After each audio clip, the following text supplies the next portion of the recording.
আচ্ছা বলুন তো চিকেন কষা কার কার ভালো লাগে? আমার তো খুবই ভালো লাগে। আর সাথে যদি থাকে লুচি বা পোলাও তাহলে তো আর কথাই নেই। একদম ঘরে থাকা কিছু উপকরণ দিয়ে বাড়িতেই খুব সহজে কিভাবে বানাবেন রেস্টুরেন্টের মতো চিকেন কষা জানতে হলে সম্পূর্ণ ভিডিওটি দেখতে থাকুন। নমস্কার, আমি স্নেহা।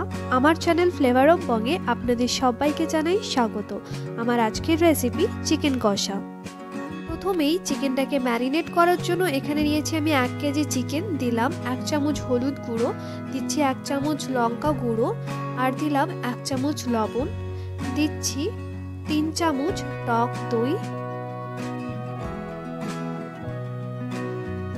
আর দেব সর্ষের তেল। এখানে আমি সর্ষের তেলটা 2 চামচ মতো ব্যবহার করেছি, আর দিচ্ছি হাফ টিস্পুন গরম মশলা গুঁড়ো। ভালো করে সবকটা উপকরণকে মাংসের গায়ে মাখিয়ে নিতে হবে। একটু সময় নিয়েই মাখাবেন, এর ফলে দেখবেন মাংসের মধ্যে মশলাটা কিন্তু খুব ভালো মতো অ্যাবজর্ব হচ্ছে। এবার ম্যারিনেটেড চিকেনটাকে রেখে দেব আধা ঘন্টা। এবারে চিকেনের মশলাটা কষিয়ে নেওয়ার জন্য সবার প্রথমে কড়াই দিলাম সর্ষের তেল, দিচ্ছি তেজপাতা, দারচিনি, দিলাম লবঙ্গ, শুকনো লঙ্কা আর জিরে ফোড়ন। ফোড়নটা ভাজা হতে দিয়ে দিলাম কুচনো পেঁয়াজ। পেঁয়াজটাকে খুব ভালো করে তেলের সাথে মিশিয়ে নেব। গ্যাসের ফ্লেম হাইতে রেখে পেঁয়াজটাকে কিন্তু খুব ভালো করে ভেজে নিতে হবে। দেখুন পেঁয়াজের রঙটা কিন্তু বদলে গোল্ডেন ব্রাউন হয়ে এসছে। এর থেকে যদি পেঁয়াজটাকে বেশি ভাজেন তাহলে কিন্তু পেঁয়াজটা পুড়ে যাবে, আর সেটা কিন্তু কষা মাংসের টেস্টটাকে একদম ভালো করবে না। দিচ্ছি আদা রসুন বাটা 1 চামচ, আর দিলাম 2টো কাঁচা লঙ্কা।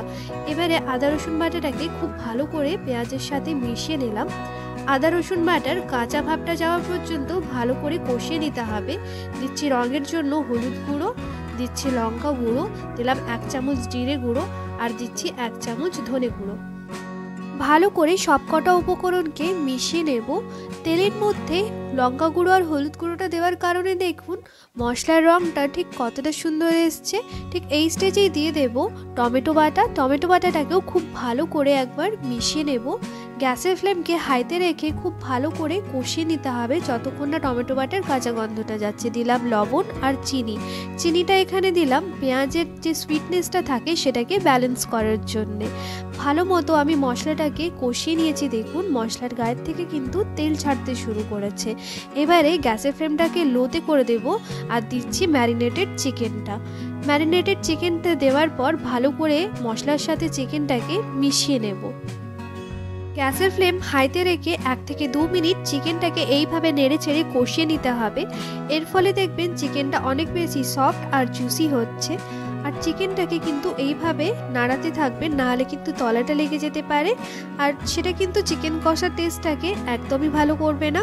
এবারে গ্যাসের ফ্লেমকে লোতে রেখে আমি চিকেন কষাটাকে ঢাকা চাপা দিয়ে রান্না করে নেব 5 মিনিটের জন্য। 5 মিনিট বাদে দেখুন চিকেন থেকে কিন্তু জল ছাড়তে শুরু করেছে, আর চিকেনটা কিন্তু খুব ভালো মতো সেদ্ধ হয়েছে।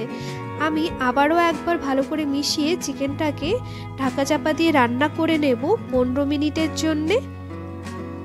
15 মিনিট বাদে দেখুন চিকেন থেকে কতটা জল ছেড়েছে, আর চিকেনটা কিন্তু খুব ভালো মতো সেদ্ধও হয়ে গেছে।